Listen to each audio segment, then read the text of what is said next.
Cancer Healer Center, a new beginning. दिशाचे वडील सतीश सालियन उद्या Malvani police ठाण्यात जबाब नोंदवण्याची शक्यता। सालियन यांच्या वकिलांनी पोलिसांकडे पुराव्यांची केली होती मागणी। प्रकरणाच्या नव्याने चौकशीसाठी याचिकाही दाखल।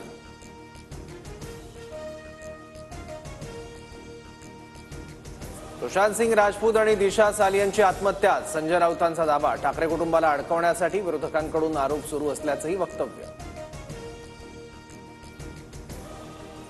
अभिनेता सुशांत सिंग राजपूत प्रकरणात रिया चक्रवर्तीला क्लीन चिट। सुशांतनं आत्महत्याच केल्याचं सीबीआयच्या क्लोजर रिपोर्टमधून समोर। कुठलाही पुरावा न सापडल्यानं सीबीआयकडून तपास बंद।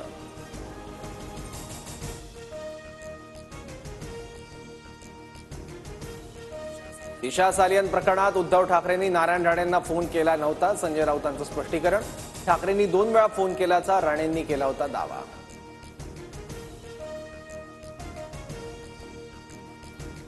नारायण राणे बोलतायत म्हणजे तथ्य असेल। नारायण राणेंना उद्धव ठाकरेंचा फोन असल्याच्या दाव्यावर गिरीश महाजनांची प्रतिक्रिया।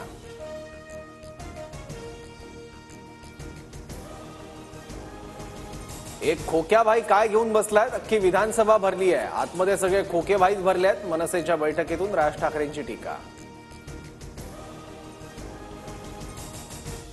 आपलं अस्तित्व जाणून देण्यासाठी राज ठाकरेंची अशी विधानं। जनतेनं ज्यांना निवडून दिलं नाही ते विधानसभेत नाही तर विधान करण्याच्या कार्यक्रमात बसतात। मंत्री आशिष शेलारांचं राज ठाकरेंना प्रत्युत्तर।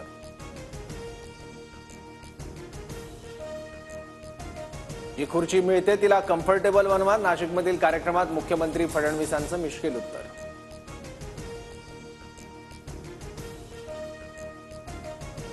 माझं राजकीय पुनर्वसन करा, सुजय विखेंची भर कार्यक्रमात मागणी। तर महायुतीच्या यशामध्ये विखेंचा मोठा सहभाग, पुनर्वसन निश्चितच होईल। विखेंच्या विनंतीला प्रतिसाद देत महायुतीच्या आमदारांचं आश्वासन। लालकृष्ण अडवाणींची अवस्था कैद झालेल्या शहाजहानसारखी, अडवाणींना शहाजहानसारखं एकांतवासात ठेवलं, संजय राऊतांचा भाजपला टोला। नागपूरमधील हिंसाचार 4 तासांमध्ये नियंत्रणात आणला, दंगेखोरांना त्यांची जागा दाखवण्याचं काम केलं। दंगेखोरांकडून नुकसान वसूल करणार, मुख्यमंत्री देवेंद्र फडणवीसांचा इशारा। हिंसाचारग्रस्त नागपुरातली संचारबंदी 6 दिवसांनी पूर्णपणे मागे, पोलीस बंदोबस्त मात्र कायम। जनजीवन पूर्ववत होऊ लागल्यानं नागपूरकरांकडूनही समाधान व्यक्त। दादर पश्चिमेतील प्रसिद्ध कबूतरखाना प्रभादेवी किंवा वरळीला स्थलांतरित करण्याची शक्यता।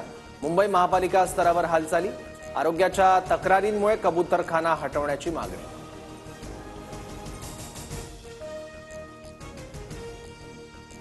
अमित ठाकरेंवर शाखा अध्यक्षांची जबाबदारी, तर संदीप देशपांडे मनसेच्या मुंबई शहराध्यक्षपदी। आगामी पालिका निवडणुकीच्या पार्श्वभूमीवर राज ठाकरेंकडून नियुक्ती। नागपूर चंद्रपूर नंतर कोल्हापूर पोलिसांकडून मुंबईतही प्रशांत कोरटकरचा शोध सुरू। उद्या मुंबई हायकोर्टातील जामीन अर्जावरील सुनावणीच्या पार्श्वभूमीवर कोरटकर मुंबईत असल्याचा पोलिसांना संशय।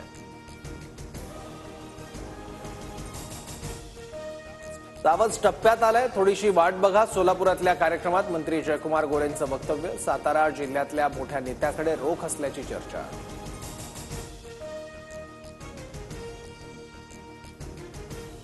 पुण्यातल्या कृषी महाविद्यालयात माणिकराव कोकाटेंच्या कार्यालयाला विरोध, विद्यार्थी, प्राध्यापक आणि काही राजकीय पक्षांचा आक्षेप। 2 कोटी रुपये खर्चून कार्यालयाचं काम सुरू। न्यायाधीश यशवंत वर्मांच्या निवासस्थानी सापडलेल्या रोख रकमेच्या प्रकरणी सुप्रीम कोर्टाकडून चौकशी समिती नियुक्त। 14 मार्च रोजी घडलेल्या घटनेची सरन्यायाधीशांकडून गंभीर दखल।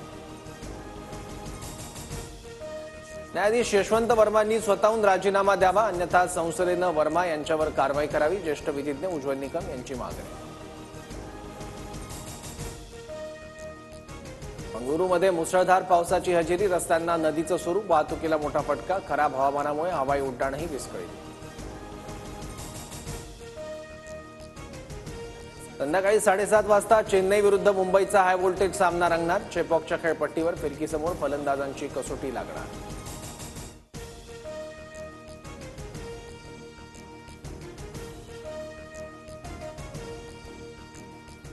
Cancer Healer Center, a new beginning.